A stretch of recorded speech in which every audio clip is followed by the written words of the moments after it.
네, 이제 단체 교섭의 담당자인데요.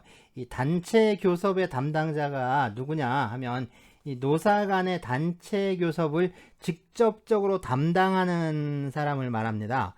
이 단체 교섭의 담당자는 현실적으로 이 교섭상의 대화를 하는 자를 가리키기 때문에 이 단체 협약이 체결된 경우에 이 협약상의 권리 의무의 주체가 되는 이 단체 교섭의 당사자와는 좀 구별이 되는 개념인데요.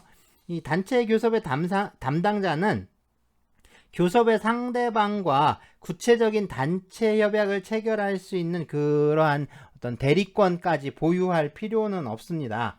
그냥 사실행위인 단체 교섭을 할 수 있는 그런 자로서의 지위는 이 교섭 상대방과 대화를 할 권한을 가진 자의 지위를 말하는 거니까요. 이 단체 협약의 체결과 같은 그런 법률 행위를 할 수 있는 권한이 전제될 필요는 없는 거죠.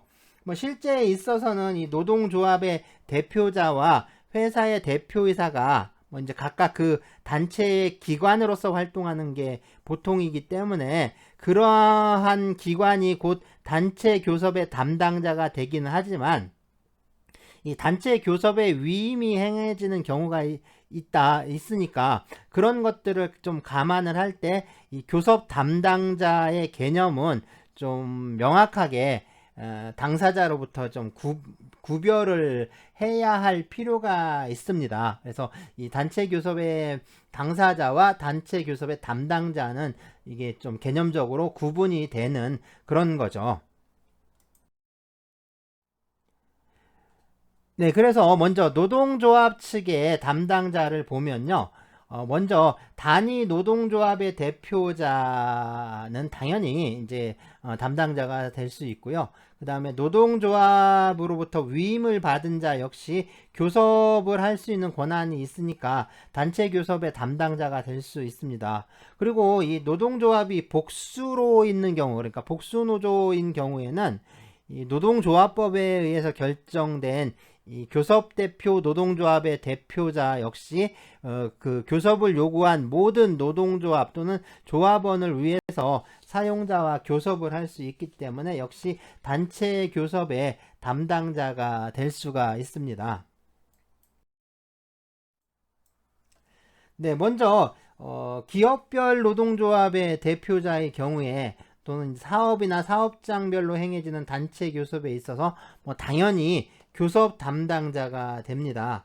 또 이 산업별 노동조합이나 또는 직종별로 행해지는 그 단체 교섭에서는 이 산업별 또는 뭐 직종별 노동조합 대표자가 이 사용자 단체와의 교섭에 있어서 또 담당자가 될 수 있고요.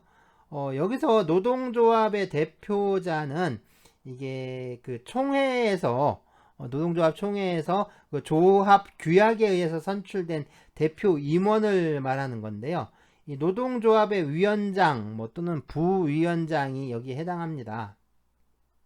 그래서 대표자의 교섭 권한은 뭐 규약이나 총회에서 뭐 이를 제한할 수는 있지만 뭐 아무 제한이 없을 때는 이 모든 사항에 관해서 교섭 권한이 있다라고 이렇게 해석이 되고요.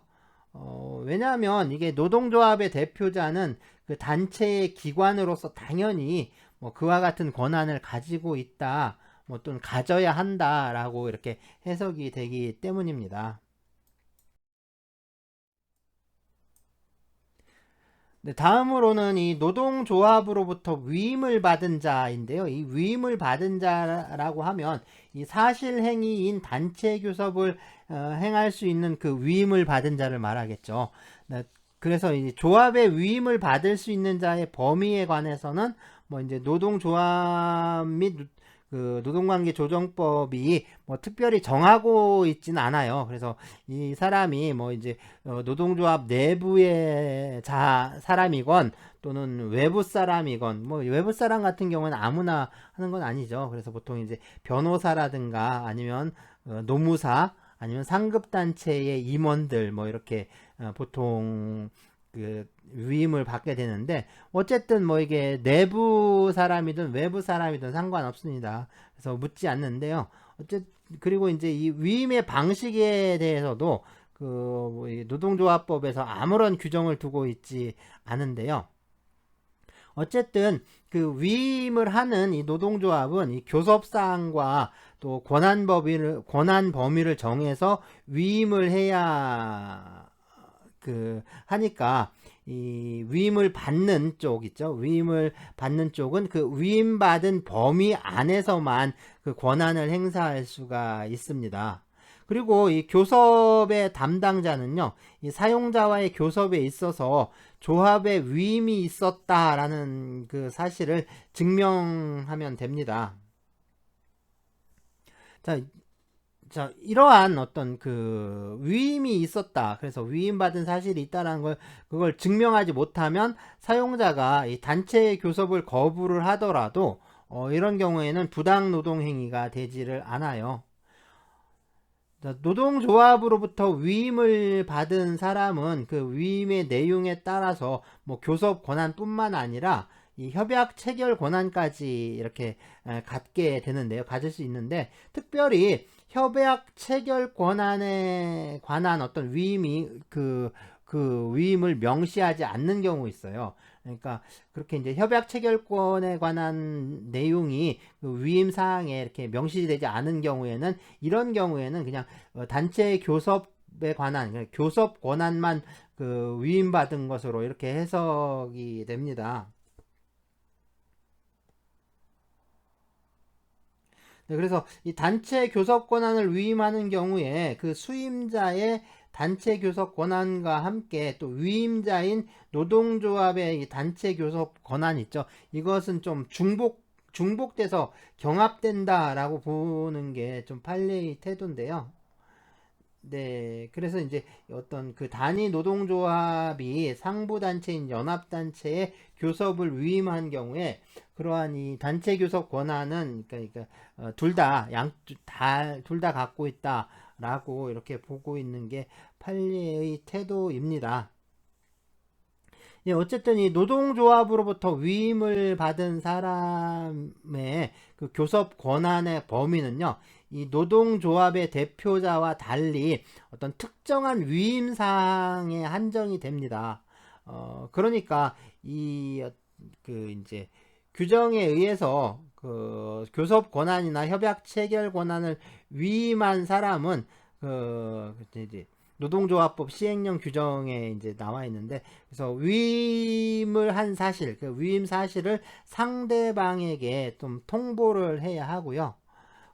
위임 사실을 통보할 때는 그 위임을 받은 사람의 어떤 성명, 그리고 교섭사항 및 권한 범위와 같이 이제 위임의 내용을 함께 통보를 해야 합니다. 그래서 이렇게 함께 통보를 하도록 규정하고 있고요.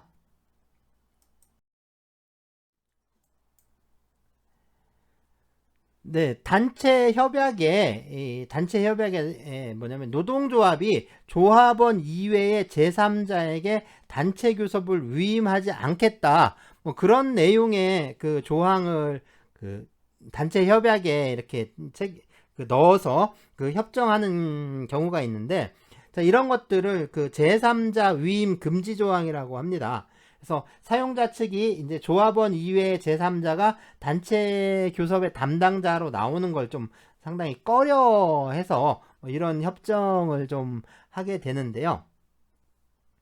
이 단체 협약 내에 이 제3자 위임 금지 조항의 경우에는 이게 이제 노동조합 및 노동관계조정법 제29조 2항 규정과 관련해서 좀 문제가 될 수 있습니다.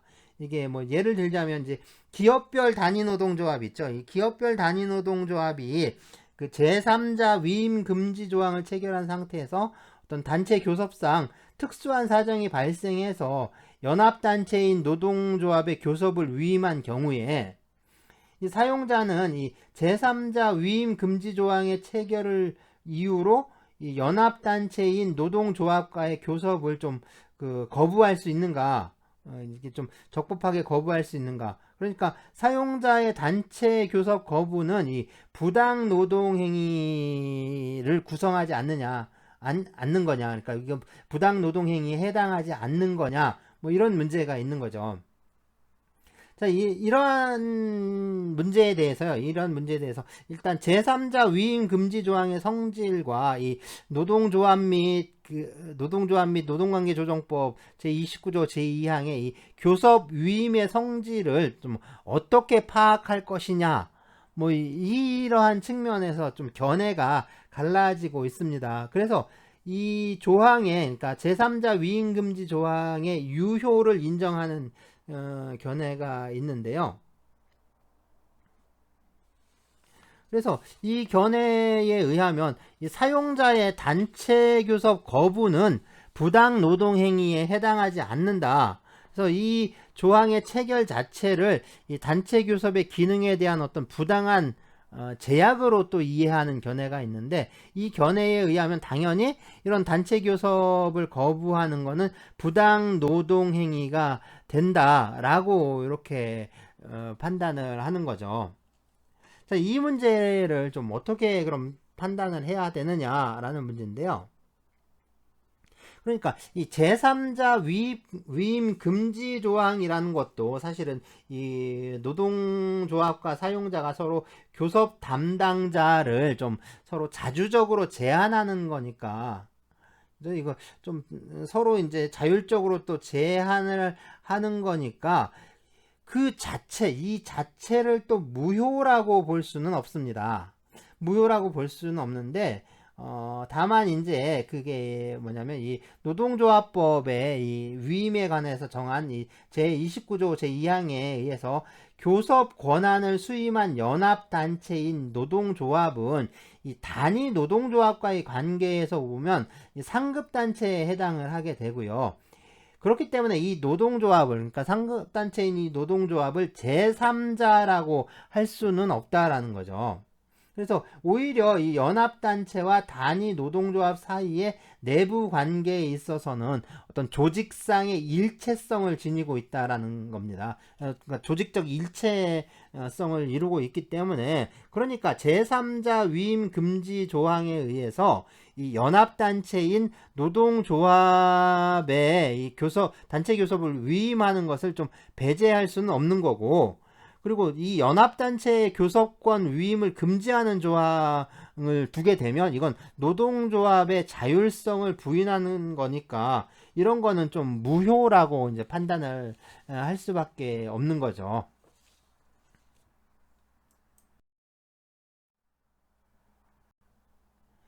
자, 다음은 이 사용자 측의 이 단체 교섭 담당자인데요.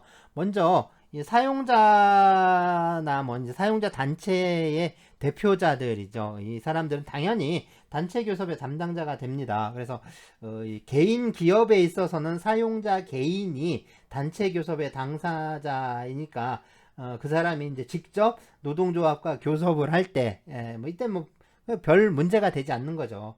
그리고 이제 주식회사의 대표이사가 직접 단체 교섭을 담당하는 경우, 뭐 이때도 또 마찬가지라고 할 수가 있습니다. 네, 그 다음에 이제 또 상법상 본점이나 지점의 지배인들 있죠. 그래서 이런 지배인들이 단체 교섭을 담당하는 경우인데, 이게 이제 기업 대리권으로서의 어떤 포괄적 대리권을 갖고 있는 거죠. 그리고 아니면 이제 또 이제 특별한 위임을 기초로 해서 단체 교섭의 담당자가 또 될 수가 있습니다. 어, 그리고 이제 뭐 주식회사의 총무부장이라든가 뭐 과장도 뭐 일정한 범위 내에서 대리권이라든가 아니면은 또는 이제 특별 위임을 근거로 해서 이 단체 교섭의 담당자가 또 될 수 있고요. 자, 마지막으로 이 사용자의 경우에는 이 단체 교섭의 담당자로서 이 사용자 단체가 뭐 있을 수 있는데, 물론 이제 현실에서 보면 이 사용자 단체가 활동하는 경우가 그렇게 많지는 않습니다. 그래서 이 상급 단체로서의 사용자 단체가 활동하는 경우라도 뭐 노동조합의 경우처럼 어떤 강력한 조직적 통제력을 가지고 있는 건 아니고요. 다만 이제 그 단체의 규약에 의해서 뭐 일정한 범위 내에서 단체 교섭의 담당자가 될 수가 있습니다.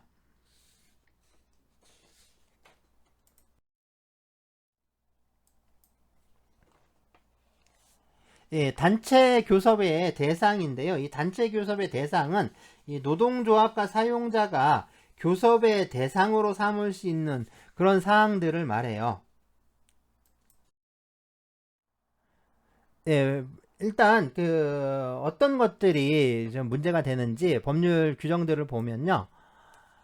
네, 우리 헌법 제33조 제1항이죠. 이 대한민국 헌법 제33조 제1항에 노동자는 네, 노동 조건의 향상을 위하여 뭐 자주적인 단결권, 단체 교섭권 및 단체 행동권을 가진다라고 해서 여기서 노동 조건의 향상을 위해서 노동자들에게 노동 3권을 또 부여하고 있고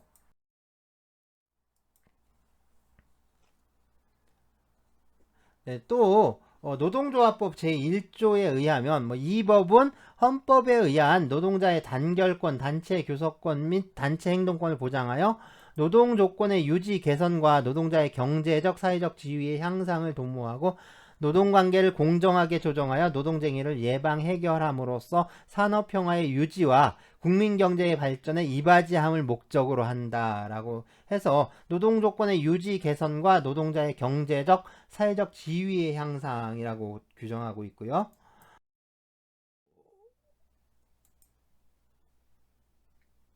네, 노동조합법 제2조 제4호 노동조합에 대한 규정인데 이 노동조합이라 함은 노동자가 주체가 되어 자주적으로 단결하여 노동조건의 유지, 개선, 기타 노동자의 경제적, 사회적 지위의 향상을 도모함을 목적으로 조직하는 단체 또는 그 연합단체를 말한다라고 해서 여기 역시 노동조건의 유지, 개선, 기타 노동자의 경제적, 사회적 지위의 향상 이렇게 규정하고 있고요.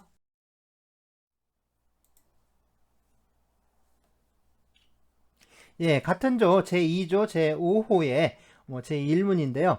노동쟁의라 함은 노동조합과 사용자 또는 사용자 단체 이하 노동관계 당사자라고 한다라고 하고 예, 사용자 단체 간의 임금, 노동시간, 복지해고, 기타 대우 등 노동조건의 결정에 관한 주장의 불일치로 인하여 발생한 분쟁 상태를 말한다라고 해서 여기서 임금, 노동시간, 복지해고, 기타 대우 등 노동조건이라고 또 규정하고 있습니다.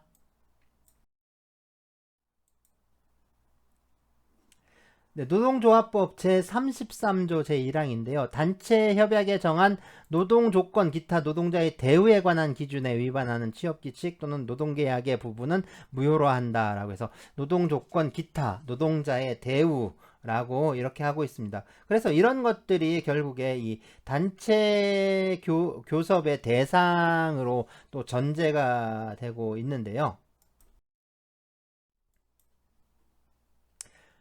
그러니까 이 단체 교섭의 대상은 이 노동 3권을 보장한 원래의 취지에 비추어 볼 때 이 노동 조건이라든가 아니면 노동자의 지위 개선에 관한 사항을 이제 진짜 중요한 내용으로 하고 있다. 그렇지만 이제 그런 측면에서 그것만에 또 한정되는 건 아니고요. 이 단체 교섭 당사자가 어떤 노사 간의 집단적 관계를 좀 발전적으로 규율할 수 있는 사항이면 역시 모두 단체 교섭의 대상에 포함이 됩니다. 그래서 그렇게 이제 해석할 수가 있는데요. 단체 협약이란 게 궁극적으로 보면 이 노동 조건이라든가 노동자의 대우에 관한 사항을 좀 필수적 규율의 내용으로 하고 있지만 이 단체 교섭이라는 거는 협약의 필수적 대상이 되지 않는 그런 사항이라 하더라도 이 단체 교섭 제도의 어떤 성질이라든가 취지에 비춰 봤을 때 그게 이제 교섭할 수 있는 사항이라면 그걸 또 대상으로 할 수가 있어요. 한마디로 말해서 집단적 교섭이라든가 어떤 협약 자체의 범위에 속할 수 있는 사항이면 네, 교섭의 대상이 된다라고 볼 수가 있는 거죠. 근데 우리 이제 노동법학계에 보면 이 단체 교섭의 대상에 대해서 의무적 교섭 사항, 그다음에 임의적 교섭 사항, 그리고 이 불법적 교섭 사항으로 좀 셋으로 교섭 사항을 셋으로 분류하는 그런 견해들이 좀 많이 통용되고 있는데요. 자, 이러한 이제 분류 방법은 이게 어디서 나온 거냐면 미국의 이 연방 노동관계법 노동조합법이 있는데 이 미국의 연방노동관계법 뭐 제8조 D를 기초로 이 미국의 학계와 또 미국의 판례가 인정하고 있는 분류 방법이라고 합니다.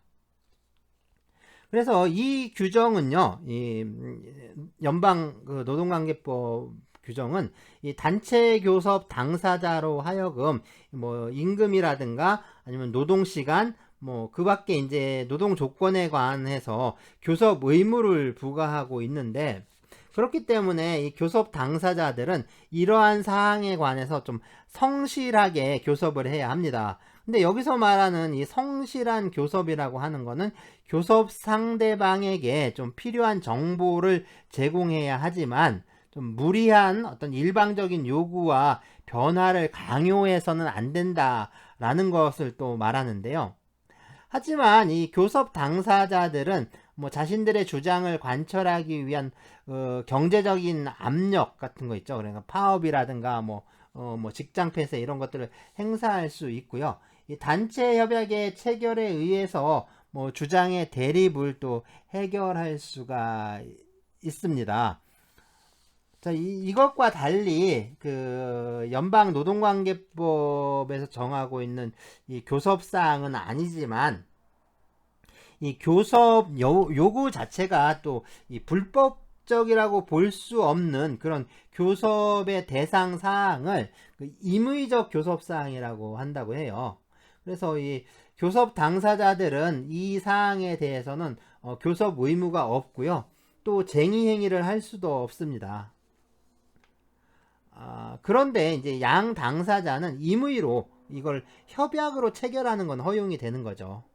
그래서 협약으로 체결할 수 있지만 뭐 이제 어떤 쟁의행위 교섭 의무도 없고 쟁의행위는 할 수 없는 그런 사항들이 바로 이제 임의적 교섭 사항이라는 거고요.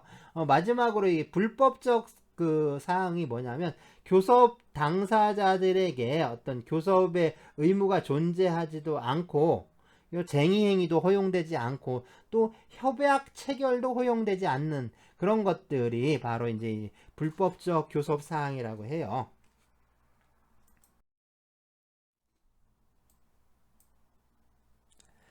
자, 이런 분류 방법은요, 이게 우리나라와 같이 이 노동 조건의 향상을 위해서 노동 3권을 보장하면서 이 노동조합법상 단체 교섭이라든가 단체 협약 그리고 이제 노동쟁의의 그 대상 범위를 좀 비교적으로 좀 봤을 때 이제 아주 좀 구체적으로 규정하고 있는 그런 법제 하에서는 이거는 사실 필요가 없는 거죠. 그리고 오히려 혼란을 야기할 수 있는 겁니다. 혼란을 야기할 수 있는 것으로 좀 보이는데, 이 미국의 연방 노동관계법은 이 단체 교섭의 대상만을 규정하고 있는 건데, 이게 이제 우리나라의 노동조합법과 같이 어떤 교섭 사항과 쟁의행위 그 다음에 단체 협약과의 관계를 좀 자세하게 규정하고 있질 않아요. 그러니까 있지 않으니까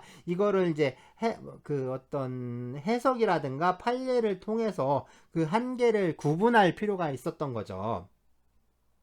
그런데 우리 헌법 제33조 제1항은 이 노동 조건에 관한 사항이 이 단체 교섭의 대상이라는 것을 아주 명시하고 있죠. 그리고 이 헌법 규정을 받아서 노동조합법에서 분명하게 그 단체 교섭의 대상을 보다 구체적으로 규정하고 있습니다.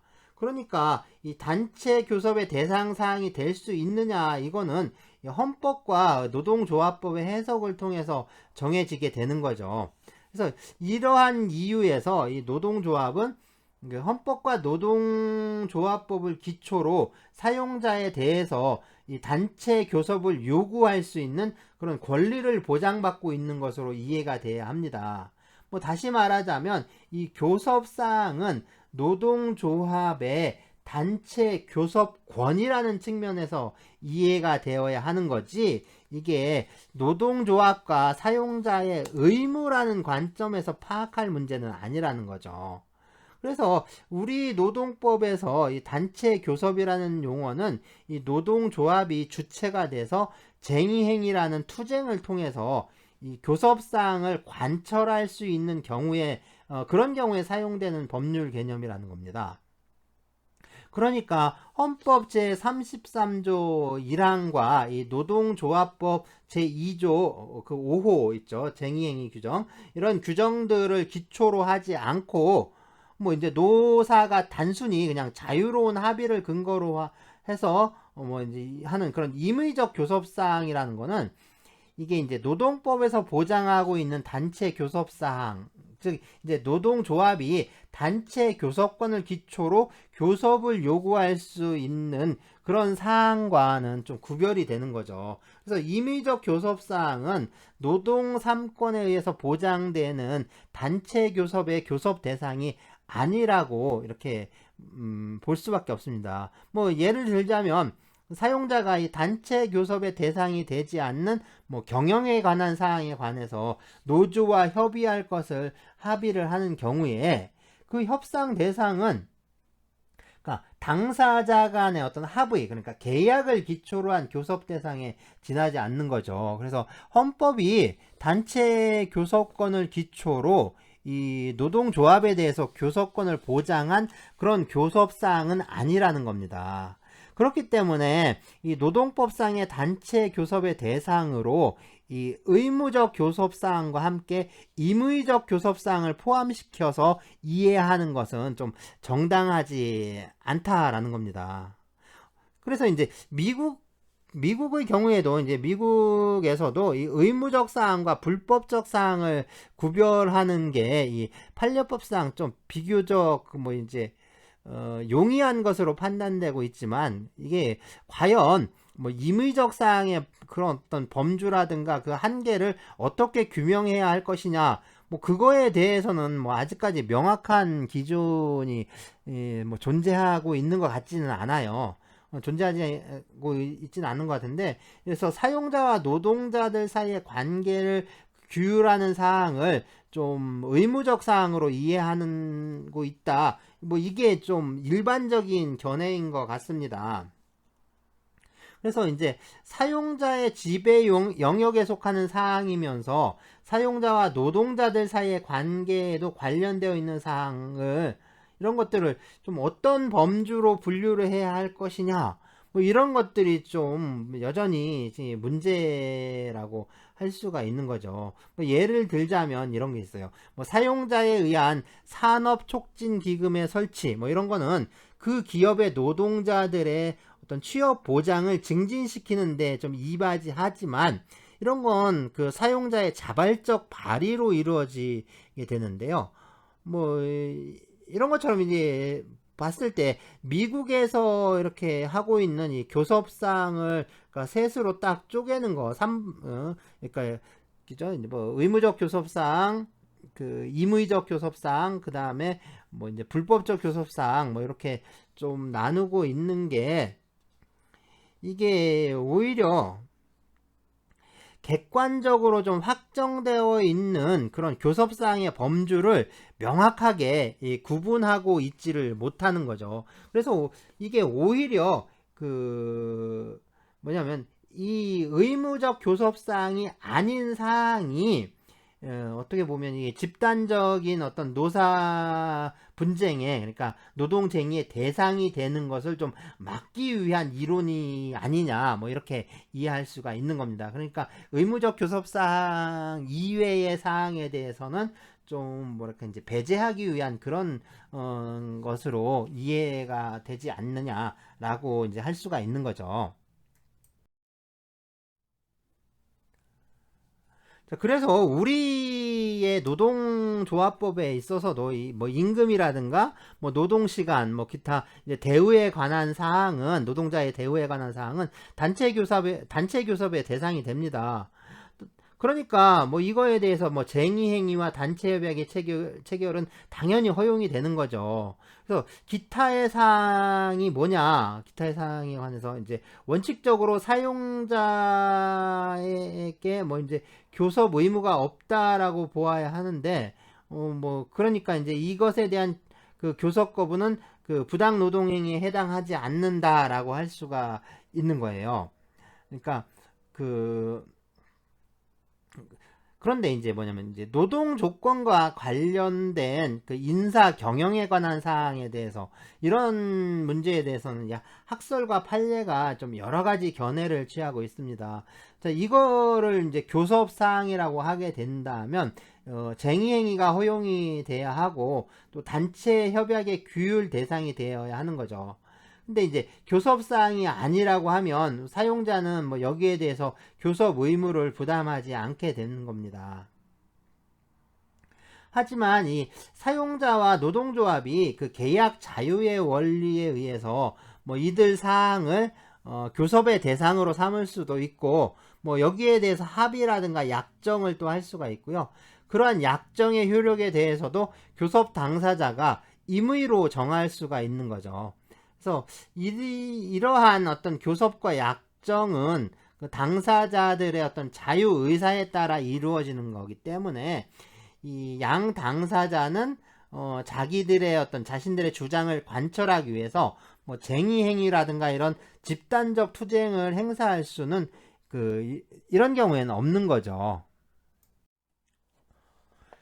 약정 당사자가 그 교섭 사항에 대해서 노동자 개개인에게 어떤 청구권을 부여하는 그런 내용으로 뭐 약정을 하는 경우가 있는데 그런 경우에는 그 약정에 의해서 해당 노동자는 이 사용자에게 그 교섭 사항 그 약정한 사항에 대해서 그거의 실현을 청구할 수가 있습니다.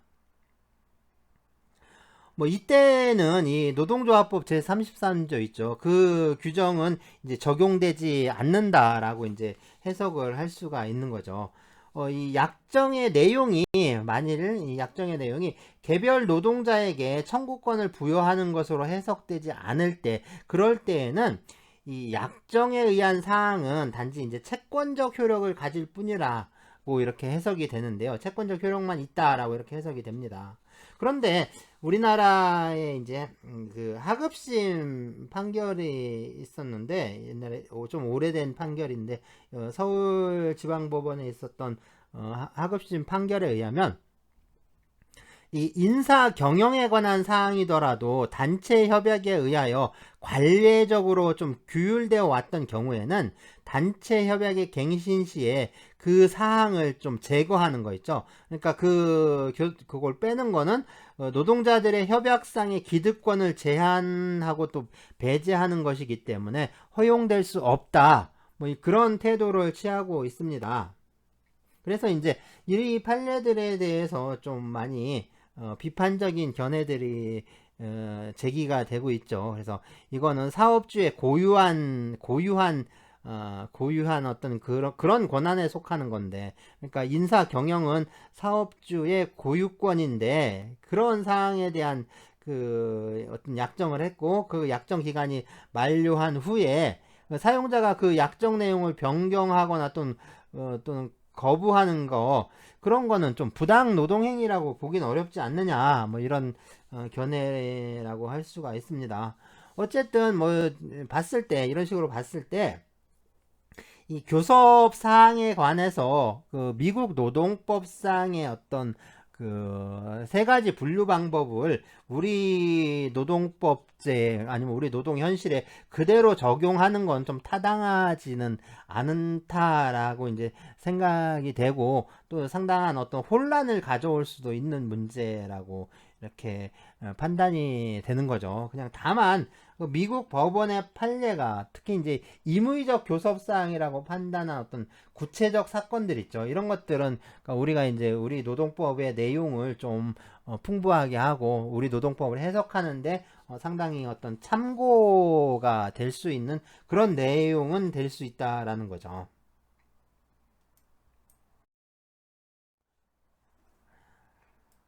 네, 그렇다면 이제 단체 교섭의 대상이 되는 게 뭐냐?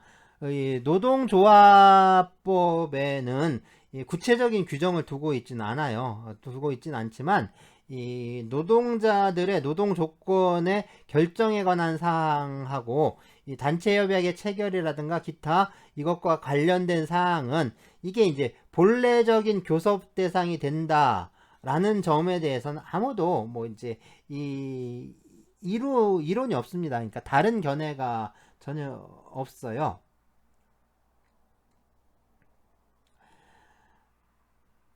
네. 하지만 이 단체 교섭의 대상이 이 노동 조건에 관한 사항에 국한되는 것만은 아니죠.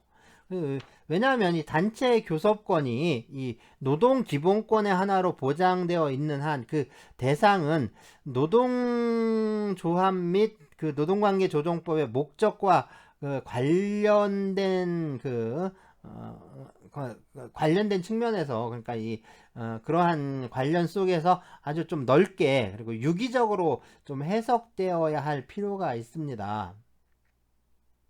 그런데 여기서 좀 주의를 해야 할 게 있는데 이게 이제 뭐냐면 교섭의 대상은 이 어떤 집단성을 띄어야 한다라는 점인데요.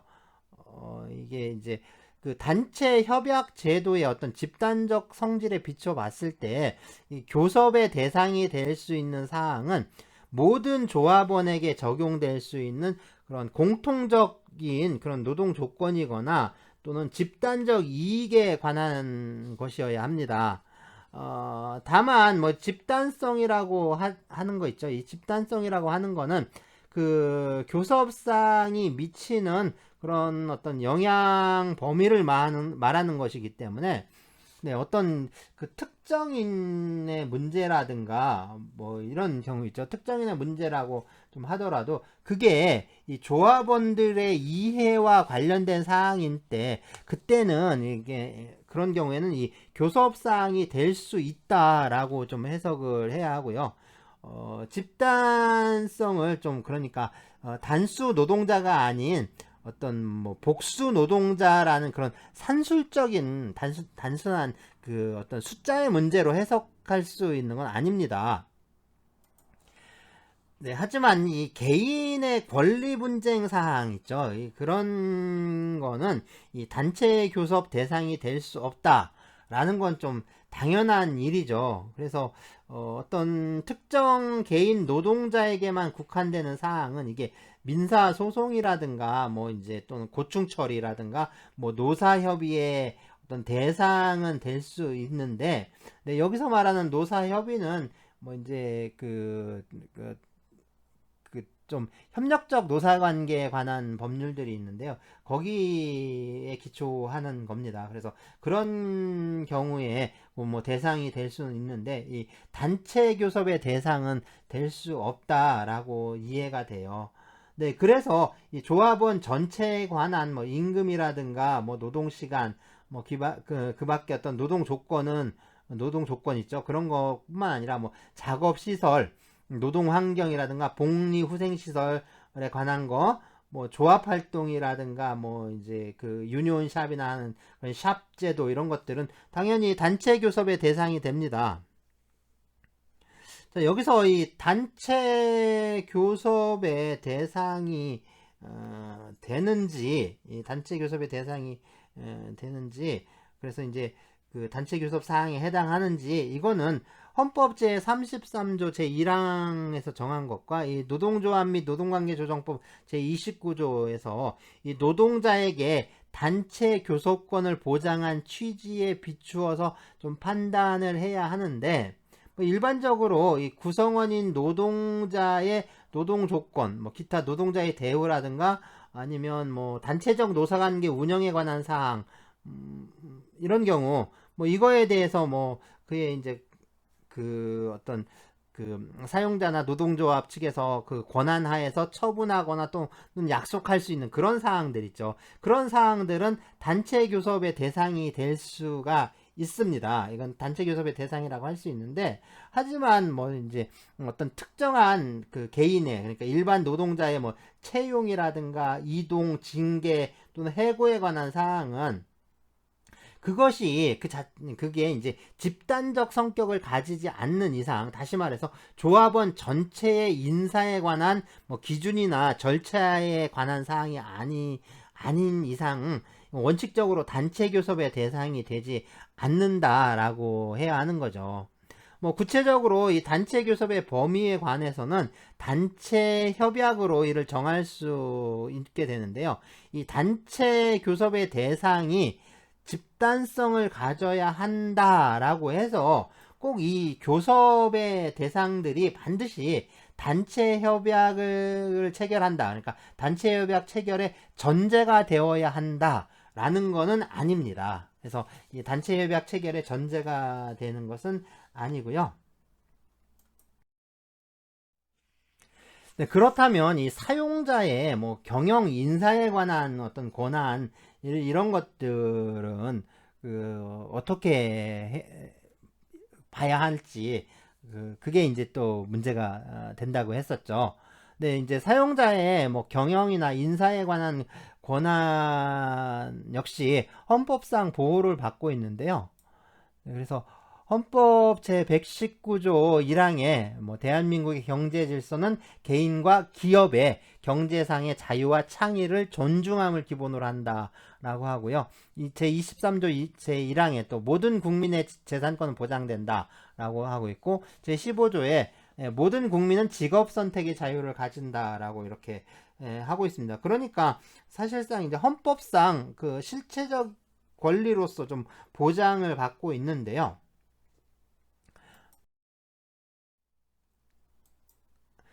네, 그래서 이 기업주는 이 경영상의 의사 결정에 자유를 갖게 됩니다. 보통 이제 우리가 경영권, 인사권이라고 했으니까 이게 하나의 권리가 아니냐라고 하는데 사실상 경영권, 인사권은 권리라기보다는 권한으로 좀 이해를 하고 이게 하나의 그 단결권과 같은 그 권리라고 보긴 좀 어렵습니다. 노동 3권과 같은 그런 위치에 있는 권리라고 보기는 어렵고요. 이거는 하나의 기업이라는 조직, 그러니까 뭐 기업 조직 속에서 그 인정되는 하나의 권한이고 사실상 헌법상으로 보호받는 그런 거는 결국에 하나의 자유라는 거죠. 자유. 그래서 어떤 경영상의 어떤 의사결정의 자유로서 성격을 갖고 있습니다.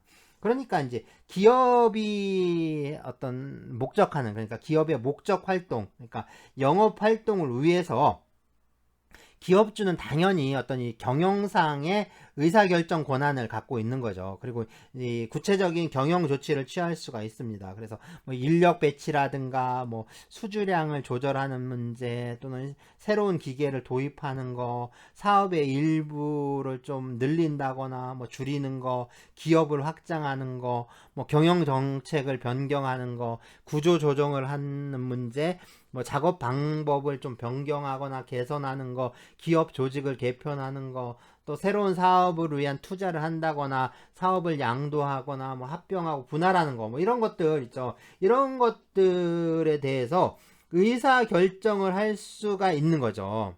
그러니까 이와 같은 어떤 결정권과 경영 조치가 또 인정되지 않는다면 뭐 경영권을 기초로 한 뭐 창의적인 경제 활동은 좀 불가능하다라고 할 수가 있습니다. 하지만 이 기업주의 경영 조치에 의해서 이 노동자의 노동 조건이 영향을 받는 경우가 참 많은데요.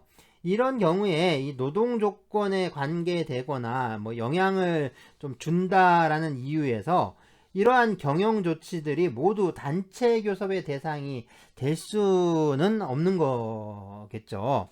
그래서 이 단체 교섭의 대상이 되느냐 하는 문제는 이게 이제 구체적으로 어떤 사항별로 좀 판단을 해야 할 것 같은데요. 뭐 예를 들자면 뭐 기업 투자라든가 회사의 폐업, 사업 양도 뭐 이런 것처럼 어떤 경영 주체의 어떤 고유한 경영 권한에 속하는 사항인 경우에 뭐 이러한 사항인 경우에는 이게 노동 조건에 좀 영향을 주더라도 단체 교섭의 대상이 될 수는 없다라고 이렇게 많이 해석이 되고요. 그리고 이 구조 조정에 따른 뭐 경영상의 해고 같은 경우 있죠. 이런 건 근로기준법 제24조에 의해서 좀 해결될 문제다. 그러니까 여기서 노동조합이나 또는 노동자 대표와의 협의가 문제가 됩니다. 그런데 그게 이제 그 근로기준법상의 협의만이 문제가 되는 거죠.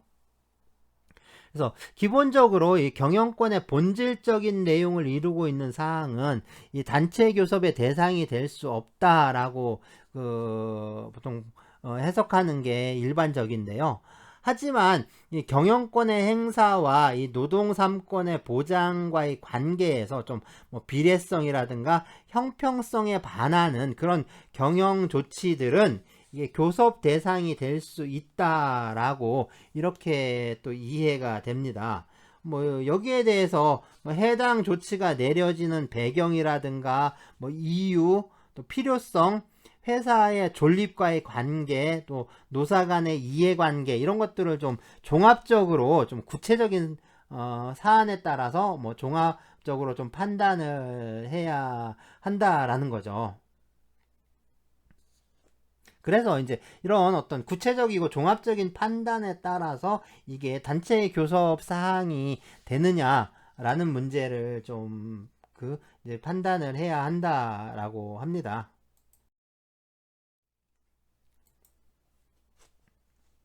네, 또 이제 유니온샵이라든가 이 노동조합에 대한 어떤 편의 제공, 뭐 노조 전임자라든가 또 단체 교섭의 절차라든가 또 쟁의 행위에 관한 절차, 또 노동조합과 사용자 사이의 여러 가지 관계 등에 그런 관한 사항들 있죠. 이런 것들은 이 노사 간의 좀 집단적 사항에 속하는 문제들인데요. 이런 것들은 당연히 단체 교섭의 대상이 될 수가 있습니다.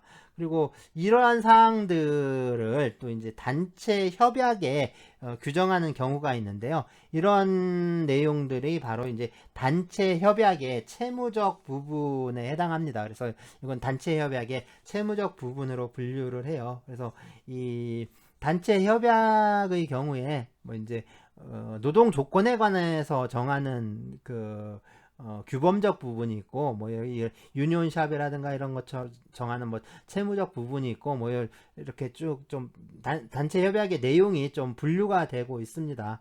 그래서 요거는 단체 협약에 관해서 살펴보면서 좀 보기로 하고요. 네, 다음으로는 이제 그러니까 이 단체 교섭의 방법인데요.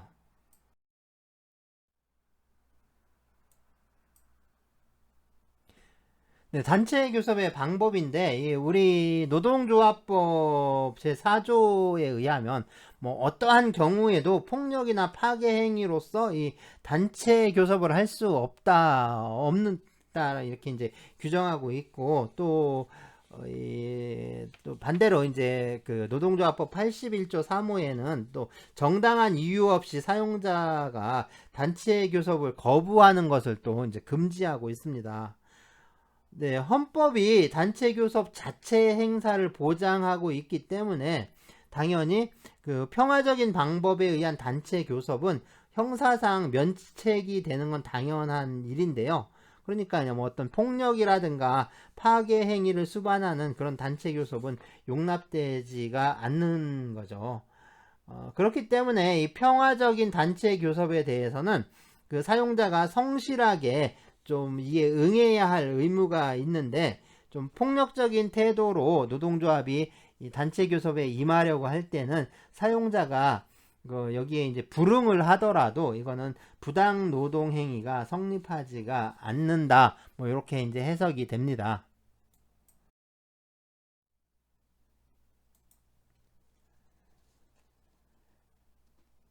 네, 그래서 노동조합법 제30조에 네, 규정이 되어 있는데요. 네, 1항에 노동조합과 사용자 또는 사용자 단체는 신의에 따라 성실히 교섭하고 단체 협약을 체결해야 하며 그 권한을 남용하여서는 아니 된다 라고 규정을 하고요. 그 다음에 제2항에 노동조합과 사용자 또는 사용자 단체는 정당한 이유 없이 교섭 또는 단체 협약의 체결을 거부하거나 해태하여서는 아니 된다라고 또 규정하고 있습니다. 네, 이 규정은 그래서 노사 양측에 대해서 성실 교섭 의무를 부과하고 있는 건데요. 원래 옛날 그러니까 국법에서는 이 사용자에 대해서만 성실 교섭 의무를 부과하고 있고 뭐 여기에 위반한 경우에는 부당 노동 행위로 좀 처벌을 했는데 현행법에서는 사용자뿐만 아니라 노동조합에 대해서도 마찬가지로 이 성실 교섭 의무를 좀 부과를 했어요. 그래서 이 노사가 다 같이 자율과 책임을 기초로 해서 좀 성실하게 교섭을 하도록 뭐 그렇게 이제 좀 규정을 한 겁니다.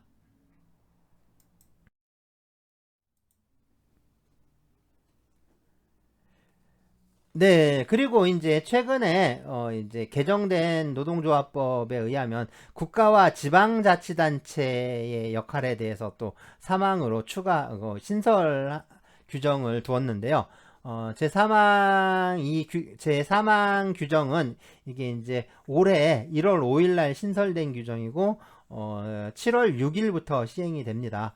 그래서 국가 및 지방자치단체는 기업, 산업, 지역별 교섭 등 다양한 교섭 방식을 노동관계 당사자가 자율적으로 선택할 수 있도록 지원하고 이에 따른 단체 교섭이 활성화될 수 있도록 노력하여야 한다. 라고 규정하고 있습니다. 네, 7월 6일부터 시행이 되는 거죠.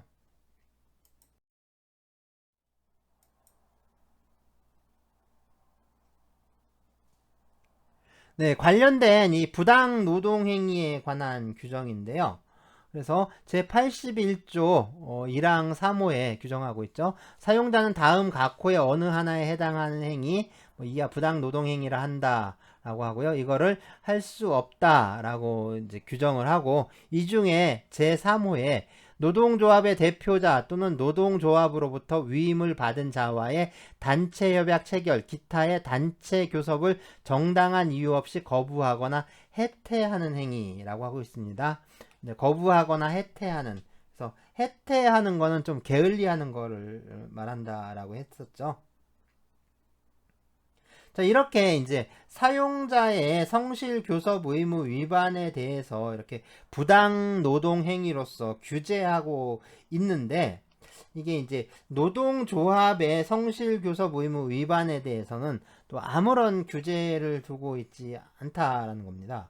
그래서 노동 3권의 보장을 규율 목적으로 하는 이 노동조합법 내에서 이 노동조합의 부당 노동 행위를 또 직접 규율한다라는 거, 그러니까 규제한다라는 거는 좀 체계상 문제점이 있다라고 보이는데요.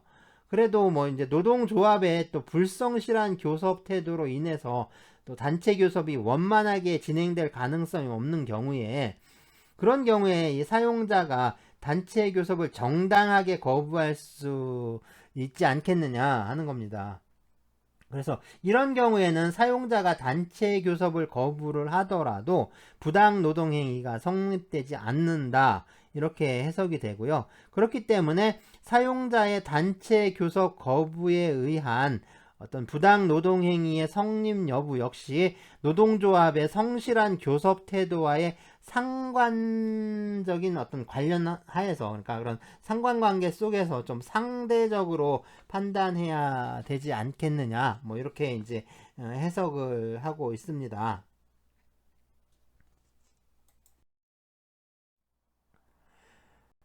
그래서 이제 판례가 있는데요.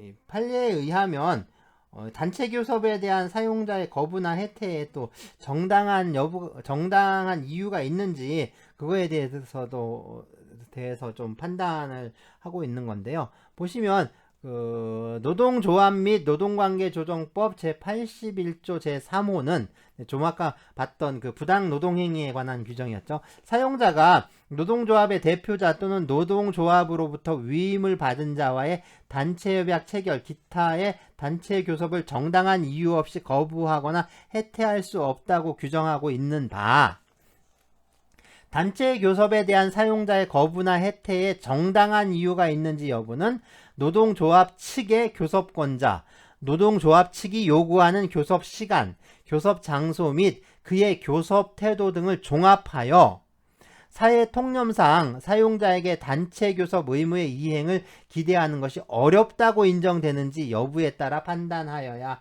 한다라고 이렇게 하고 있습니다. 그러니까 당사자가 성의 있는 교섭을 계속 했는데 그런 이제 단체 교섭이 좀 교착 상태에 빠져서 교섭의 진전이 어떤 더 이상 기대될 수 없는 상황, 그런 상황도 역시 교섭 거부의 정당한 사유가 어떤 될 수 있지 않느냐라고 이렇게 해석이 될 수가 있죠.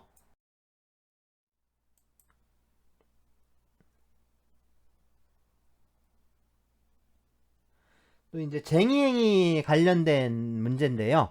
쟁의행위는 단체 교섭을 촉진하기 위한 수단으로서의 성질을 가지므로 쟁의 기간 중이라는 사정이 사용자가 단체 교섭을 거부할 만한 정당한 이유가 될 수 없고, 한편 이 당사자가 성의 있는 교섭을 계속하였음에도 단체 교섭이 교착 상태에 빠져 교섭의 진전이 더 이상 기대될 수 없는 상황이라면 사용자가 단체 교섭을 거부하더라도 그 거부에 정당한 이유가 있다고 할 것이지만, 위와 같은 경우에도 노동조합 측으로부터 새로운 타협안이 제시되는 등 교섭 재개가 의미 있을 것으로 기대할 만한 사정 변경이 생긴 경우에는 사용자로서는 다시 단체 교섭에 응하여야 하므로, 위와 같은 사정 변경에도 불구하고 사용자가 단체 교섭을 거부하는 경우에는 그 거부에 정당한 이유가 있다고 할 수 없다라고 이렇게 판단을 하고 있습니다.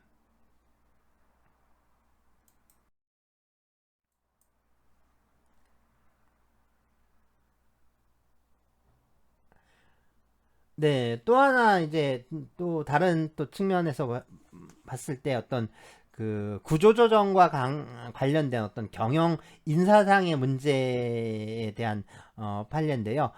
보시면 기업의 구조조정의 실시 여부는 경영 주체에 의한 고도의 경영상 결단에 속하는 사항으로서 이는 원칙적으로 단체 교섭의 대상이 될 수 없고, 그것이 긴박한 경영상의 필요나 합리적인 이유 없이 불순한 의도로 추진되는 등의 특별한 사정이 없는 한 노동조합이 실질적으로 그 실시 자체를 반대하기 위하여 단체 교섭을 요청한다면, 비록 그 실시로 인하여 노동자들의 지위나 노동 조건의 변경이 필연적으로 수반된다 하더라도 기업이 이 단체 교섭의 요청을 거부하거나 해태하였다고 하여 정당한 이유가 없다라고 할 수는 없다라고 하고 있습니다.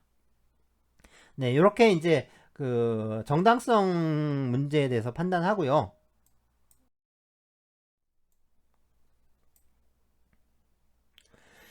자, 한편으로 이 노동조합과 사용자가 이 단체 교섭의 방법이라든가 또는 그 태도에 관한 그런 분쟁을 좀 방지하기 위해서 사전에 교섭 담당자라든가 출석 인원, 일시, 장소 이런 것을 좀 그 사전에 협정하는 경우들이 있는데요. 그런 경우가 있는데, 그런 경우에 이러한 이 사전 협정을 좀 중대하게 좀 위반해서 노동조합이 단체 교섭을 요구하는 경우, 그런 경우에도 역시 사용자는 정당하게 이런 것들을 좀 거부할 수 있다 이렇게 해석이 됩니다. 그래서 이거 정당한 거부 사유로 좀 이해가 된다라고 이렇게 이제 볼 수가 있는 거죠.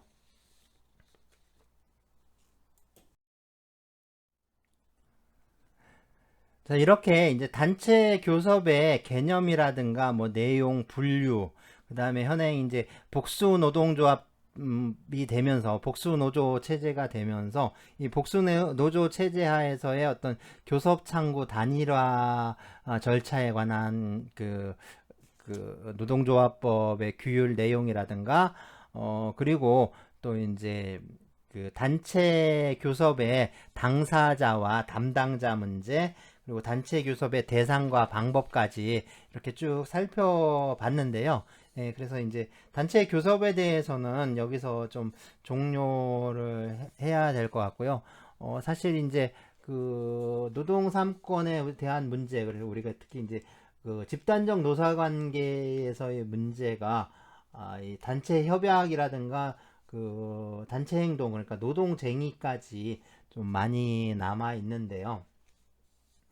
제가 이제 처음에 수업을 시작할 때 아마 이 단체 협약까지 갈 수 있을지 모르겠다라고 했는데, 어쨌든 이 단체 협약에 조금 뭐 맛을 볼 수는 있을 것 같기는 해요. 어쨌든 그래서 이 단체 협약의 어떤 문제 지금처럼 좀 상세하게 다루는 것보다는 앞으로는 그냥 단체 협약에 관한 어떤 개괄적인 중요한 내용들, 그래서 이제 주로 단체 협약의 어떤 구성 부분이라든가 효력 문제, 이 문제에 대해서 좀 어, 어, 아, 그러니까 1시간 정도 수업을 하고, 그리고 또 한 타임은 그 노동쟁의와 관련된 내용을 좀 다루어야 할 것 같습니다. 그래서 노동쟁의와 관련된 파트를 이렇게 노동쟁의, 노동분쟁에 관한 사항들인데요.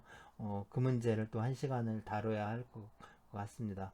그렇게 되면은 뭐 이제 14주, 15주까지 쭉 이어지게 되는데요.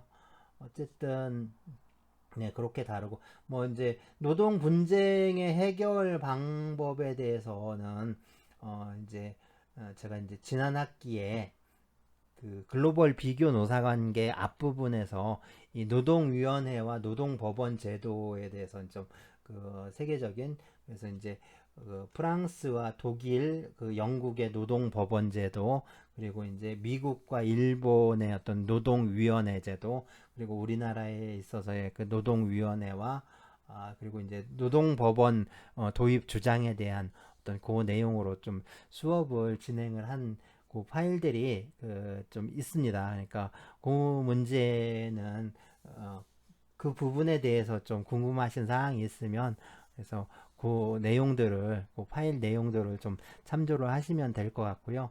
그래서 이제 남은 저기는 네, 노동 그 이제 단체 협약 문제와 노동쟁의 문제 이렇게 다루어야 할 것 같은데요. 지금 이제 그 학부의 노동법 수업도 역시 이 부분, 그러니까 노동 기본권, 뭐 노동 조합, 그 다음에 뭐 이제 노동 이제 단체 교섭과 단체 협약이라든가 뭐 노동쟁의 문제 이런 것들이 좀 주제가 남아 있는 상태인데, 그래서 이 단체 협약 문제와 노동쟁의 문제는 이제 같은 내용으로 그냥 수업을 진행하겠습니다. 그래서 지금처럼, 그러니까 우리가 이제 노동조합부터, 그러니까 단결권부터 뭐 쭉 이렇게 상세하게 했던 방식보다는 핵심적인 내용에 대해서 좀 개괄적으로 수업을 진행하는 방식으로 2시간 하고요. 역시 이제 출석 인증 과제는 그냥 이번 주를 이제 마지막으로, 그러니까 마감하는 걸로 하겠습니다. 그래서 요번 주까지만 제출하시면 되고요. 14주, 15주, 16주는 뭐 별도로 제출하지 않으셔도 됩니다. 그래서 6월에는 이제 제출하지 않으셔도 되는 거죠. 자, 그러면 13주차 마지막 과제인데요. 마지막 과제 좀 뭘 해야 좋을지 뭘로 이제 과제를 해야 좋을지 많이 생각을 해봤는데 좀 그래요. 이게 좀 마땅한 저희가 없는 것 같습니다. 그래서 생각을 해본 게 그냥 여러분들이 그 생각하는 아주 멋있는 말 하나씩 그냥 적어주시면 좋을 것 같아요. 그래서 13주차 출석 인증 과제는 어떤 뭐 경구라든가 좋은 말들 있죠. 그래서 이런 것들을 좀 적어주시면 좋을 것 같고요. 참고로 아주 적어주신 말이 정말 마음에 들고 좋다면, 아주 좋은 말이라면 공개할 수도 있습니다. 이런 말들이 있다라고 공개할 수도 있으니까 좀 멋있는 말로 좀 적어주시면 좋을 것 같아요.